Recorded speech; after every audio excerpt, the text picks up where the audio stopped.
Hello, and welcome to Sounding Board, a community access television production of Seraptimus International in Novato.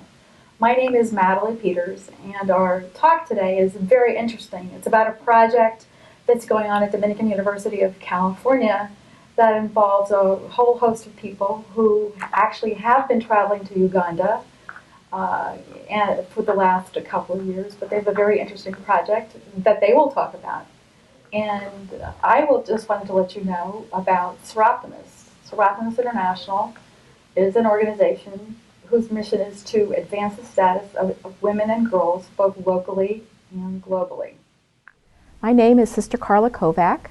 I am a campus minister at Dominican University of California. And here with me is Leann Bartolini. We've been working together on this Uganda project for a couple of years now. As I think about it, I think about the beginning.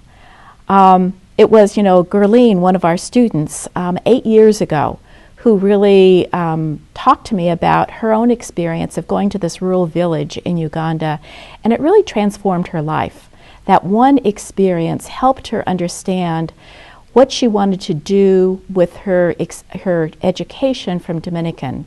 She wanted to be a doctor, but not only a doctor in an office making a lot of money, but from her experience, she decided she really wanted to serve the underserved of the world. So that's her dream, and in fact, she's a resident doctor now down in New Orleans.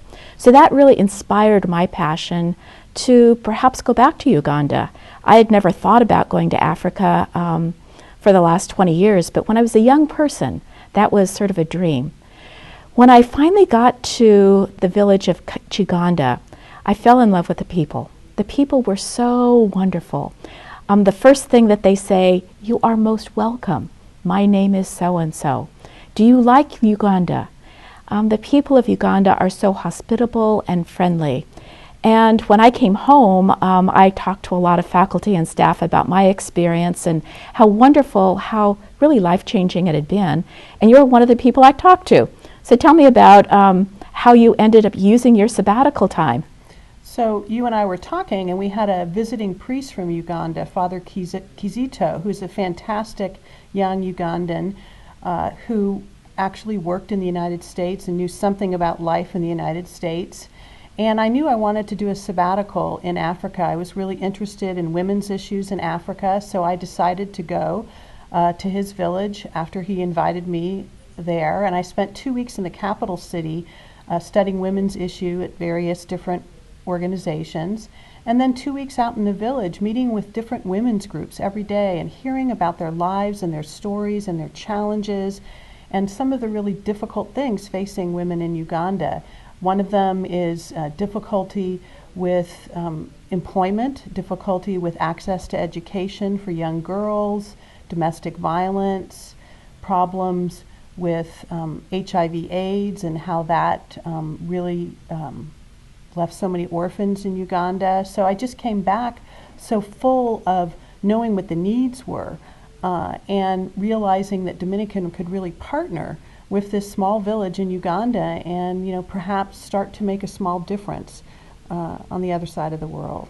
And at the same time, if you remember, we welcomed a new president, Dr. Mary Marcy, to Dominican University, and engaged learning became really evident as something that we were doing in many different spots, and yet we wanted to allow more and more students to have that kind of experience to take with them as they became graduates from Dominican. And so I remembered my experience of being an educator in Uganda. And one of the first things I learned is to learn from the people, that the relationship we have is really one of mutuality. And I learned that the reason for the children sleeping many afternoons was because they were hungry. And so I offered a grant of money thinking that we'd do a feeding program and perhaps import rice from Kampala or something. And soon I learned the wisdom of the local people know the best way forward. Sister Christine, who's the Ugandan sister who's the head of school, she figured out a whole project of planting maize, having the students and her teachers cultivate, pick. Eventually it's milled, and that project, that feeding project, has made a significant difference in Uganda. With the school of over 1,000 children, those children are fed maize porridge 5 days a week, 10 months a year for the last 6 years on that initial $6,000 grant. I'm sure that you found the same thing happened when we went 2 years ago. We took students. We had both had such a great experience. And I think that experience, we took seeds and we did our water projects. So maybe talk about seeds and water projects. Well, we both really recognize that one of the most significant problems out in the villages of Uganda is access to water. People can walk sometimes 5 miles, young children with jerry cans, to pick up water, and the water is dirty and unsafe to drink. And so you, in particular, were terribly committed to the water issue, and so was I. I mean, I think it was one of the most horrifying things that I witnessed in Uganda.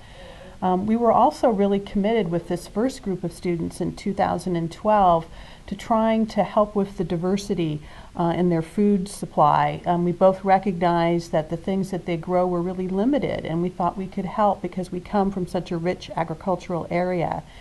And we also worked with Father Kizito to hear what the villagers themselves wanted, and created some conferences that we ran, and people from villages all over came to the conferences, 600 at one and 500 at another, and we did some educational training on hygiene and nutrition and safe water and how to compost and how to even start a business, and one student specialized in pigs and chicken raising. So it was really an amazing experience, and we knew we wanted to do it again. And so here we are this year. Here we are again, and we are beginning our project. Actually, we aren't just beginning. About 6 to 8 months ago, we extended the application across campus, and we selected 9 wonderful young people. And we have several faculty and staff who are also joining us. So we're a party of 14 leaving on May 21st.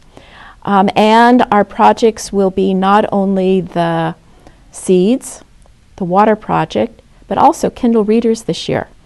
One of the things I discovered is that Uganda really doesn't have a culture of reading because there's such a dearth of reading matter, of books.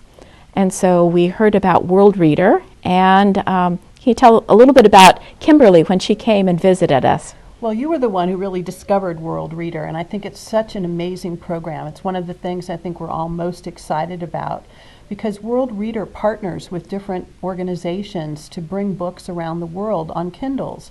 And so we're purchasing about 75 Kindles. Each Kindle will be loaded with 100 books, 50 books with African-based literature, and 50 books from international literature, all in English.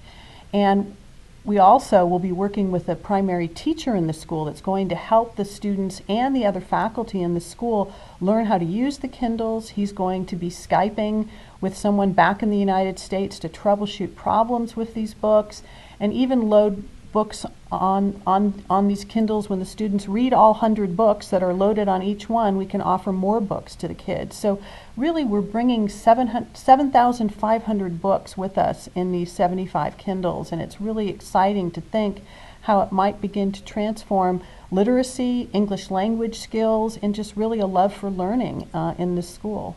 And it's such a rural village, so it's a wonderful opportunity for World Reader to see how they're doing with their expansion of the culture of reading throughout the world, especially in developing countries. Right, and because this village right now has no electricity, and so people have been asking me, well, how are they going to do Kindles? And I've been saying, well, we've brought them some solar power, and so they'll be recharging the Kindles with solar power. Exactly, exactly. Now I'd really like to talk to Jackie, one of the students we're coming. So we will shift and get into that part of our conversation. Wonderful. Good. And thanks, Jackie, for coming with us this afternoon. It's great to have you. Maybe introduce yourself and tell us a little bit about yourself as a student at Dominican University. Thank you for having me. I am a psychology major and public health minor at Dominican University of California. I am very excited to go on this trip. I've never been to a developing country like Uganda before, but I'm going because I want to broaden my knowledge of third world countries and see what's really going on out there. Now, we've been preparing for this trip for about maybe 4 months now. What are some of the things that have been important for you to understand and learn about to prepare for this trip? Well, I have really been engaging in the water aspect of our project, the water filter. I have researched some of the issues that's happening in Uganda, like the walking 5 miles to get to clean water. I've also researched where they get their water. Usually it's in like muddy holes, where people, bathe, go to the bathroom, not the cleanest of places to get water. Right. I've also been looking at different filters, and actually how to use those filters. So when I go to Uganda, I can actually teach the people how to use them and, bring more. So tell us about the filter that we're getting from Ways for Water. So it's a filter that comes with it's a ceramic filter, and it filters 99.9% of bacteria and particles that can make the people of Uganda sick. So you did some demonstrations. We recently had a wonderful fundraiser. And one of the things that people always ask me is, aren't there replacement parts? Aren't the people going to have to import something? So how are they different than a charcoal filter? So these filters can last up to 10 years. That's how long their life is. But you have to continuously clean them. So within the little packet that we get with the filters, we have a syringe, and you actually backwash the filters and you clean them so they can be usable for up to 10 years. And we'll also be teaching the people that as well. Right. One of the things we hope to do is to bring 50 to 100 water filters. When I was there last year, I taught about 30 different family groupings how to use these filters and how to get them embedded into their family system, and they became twofers. So I gave a free filter to a family who would share it with one of their neighbors. So this time I'm going to take you down the village, and we'll visit some of those families to see how the water filtering is going and how they share. So that will really help with your own education of the new families who will be getting the new filters and sharing them with more and more villagers. Every filter can provide 100 gallons of clean water without boiling. And one of the things that I've noticed when I've gone to Uganda is the amount of wood that needs to be burned to boil all of their water. And most of the time the children don't drink it. And one of the most, I think, delightful things that I see is in our feeding program at St. Mateo's School, when the children bring their cup, they bring their little cup for their maize porridge every day at lunch. After they finish their porridge, they go over to the huge center where they have clean water. So they have 2 or 3 of these water filters coming out of a large tank. And they're able to get their own drink of water for the first time in their own experience. So it's wonderful. Tell us about some of the other students. So we have a lot of actually students from all across the different majors. At Dominican, we have a business, bio, nursing, and I think that's a really good aspect of our group, how everyone can bring such a different dynamic to our projects, and just bring a different viewpoint. And I just think it's great. We're a great group. And we've really spent time creating community. One of the things that we've learned about engaged learning is the need for shared reflection. And in order to build that sense of community of trust, we've really spent time as a small group working on developing issues of trust by telling our own stories, where we've traveled, what our educational background is, and what our passions are. And in doing that, you've talked about your own passion. So what are you bringing when you come to Uganda? Well, my passion, I believe, is I just really want to have a worldwide understanding and view of what life is like in a developing country, because I know where we're from. We're very lucky, and I've lived my entire life in this bubble that is the United States. I don't know what it's like to have no clean water, to walk 5 miles to get a glass of water. I can't imagine that. And with your minor of public health, that's really going to make a difference in understanding some of the dynamics, the systems that are important that we do have and that need to be exported to other places. This has been a great conversation, and I really thank you for coming in your busy career, and thank you, Leann, for coming as well. We're really happy to share this with our viewing audience, and we're bringing both Kindles, reading, and water, and we're being change agents in a world with these partners that we have over in Uganda. I would like to thank Sister Carla Kovak, Dr. Leann Bartolini, and student Jackie, who took the time out of their busy schedule to be here today to talk about the Uganda project. I'd also like to thank Serapis International of Novato for the work that they do to produce these shows, and special thanks to our studio engineer, Leon Johnson. Thank you.